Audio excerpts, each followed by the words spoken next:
va essayer de comprendre l'origine de ces dysfonctionnements avec notre invité Jean-Christophe Couvi. Bonjour, vous êtes secrétaire national SGP Police FO. Première question concernant les gardes à vue. 15 personnes toujours placées en garde à vue, selon donc nos informations. Aucun supporter étranger parmi ces gardes à vue, précise le parquet. Vous nous confirmez toujours ces gardes à vue? Oui, toujours.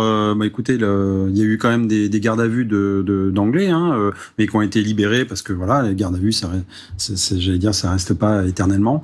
Là, par contre, ces 15 personnes-là, on creuse un peu plus le problème. C'est sûrement des personnes qui ont revendu les billets, donc qui sont fait interpeller en flagrant délit, ou alors des personnes qui ont escaladé aussi illégalement les grilles du stade pour entrer dans le stade. Voilà. Qu'est-ce qui n'a pas fonctionné samedi soir? En fait, on se rend compte que c'est une succession de petits détails qui font qu'à la fin, on a un marasme. Déjà, il y a ce scandale de faux billets. C'est sûr que ça incombe en rien à la police. C'est vraiment l'organisateur, l'UEFA. Il y a un consortium privé, c'est le Stade de France. Normalement, c'est à eux d'organiser, en fait, toute la sécurité de l'événement. Et les policiers arrivent en plus. Donc nous, on est là si vraiment ça se passe mal. Voilà, on est là en renfort. Il y a tout de même l'utilisation de gaz lacrymogène. Il y avait également des enfants avec des parents qui étaient sur place. On pouvait faire autrement?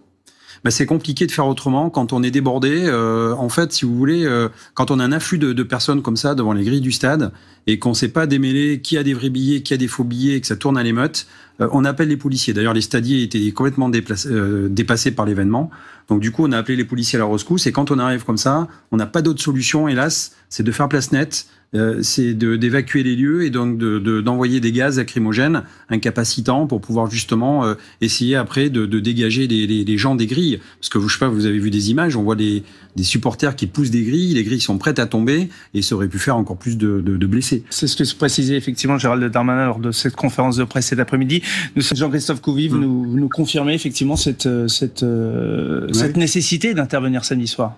Oui, en fait, encore une fois, on laisse l'initiative au terrain. C'est-à-dire quand on voit qu'il y a des personnes qui sont en train d'asphyxier, qui sont pas bien, justement la logique policière, c'est de dire on ouvre tout et tant pis. Vous savez, on a toujours l'intérêt de sauver des humains, nous. C'est ça. Quand on est policier, c'est l'intégrité physique. Donc on laisse. Il vaut mieux laisser passer les gens et trier derrière.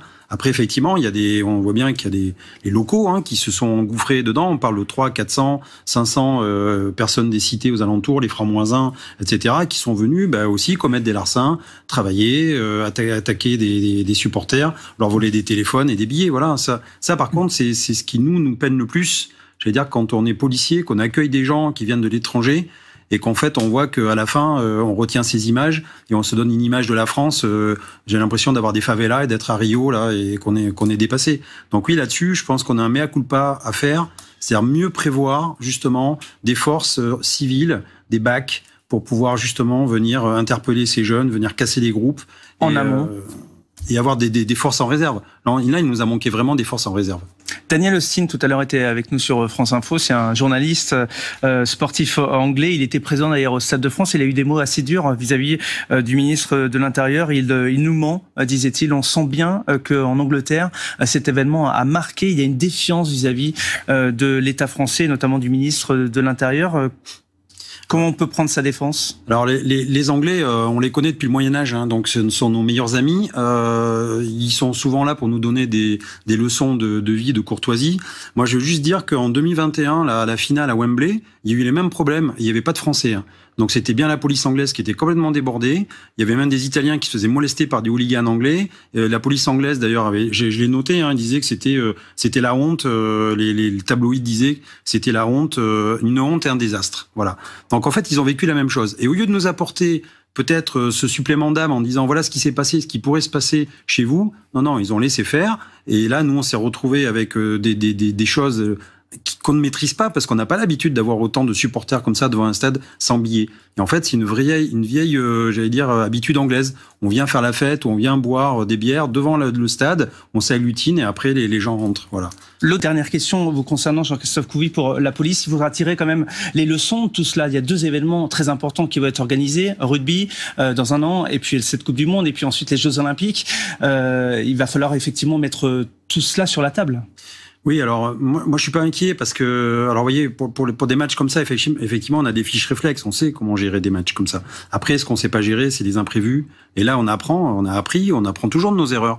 Et moi, ce que je veux, c'est donner une image de la police qui est accueillante aussi. Et donc, vous verrez, la Coupe du Monde de rugby en 2024, ça va bien se passer. Alors déjà, on n'aura pas la même clientèle. On n'aura pas la même clientèle que des footballeurs, on aura des rugbyman, mais qui savent peut-être mieux se tenir. Regardez la finale qu'il y a eu entre le Stade Rocher et le Leinster à Marseille. Regardez la fête qu'il y a eu sur le Vieux-Port, enfin sur le port de La Rochelle. Voilà, il n'y a pas de débordement, on sait faire. Les Jeux Olympiques, ça va drainer par contre le monde entier. Mais là encore, on va travailler, on monte en gamme. Voilà, on a notre population effectivement. C'est notre population, c'est pas la même population que le football. Donc, je vais pas dire élitiste parce que c'est pas les bons mots, mais ce que je veux dire, c'est plus passionné, etc. Mais voilà, mais par contre, on aura beaucoup de touristes. Donc, il faudra qu'on fasse gaffe aussi, qu'on sache les accueillir. Et surtout, on sait aussi qu'on aura aussi les mêmes peut-être problématiques de certains quartiers qui vont venir faire un petit peu leurs courses chez les touristes. Voilà. Le compte à rebours est lancé en tout cas, puisque cette grande manifestation, ce sera donc dans moins d'1 an. Merci Jean-Christophe Couy d'être venu sur France Info.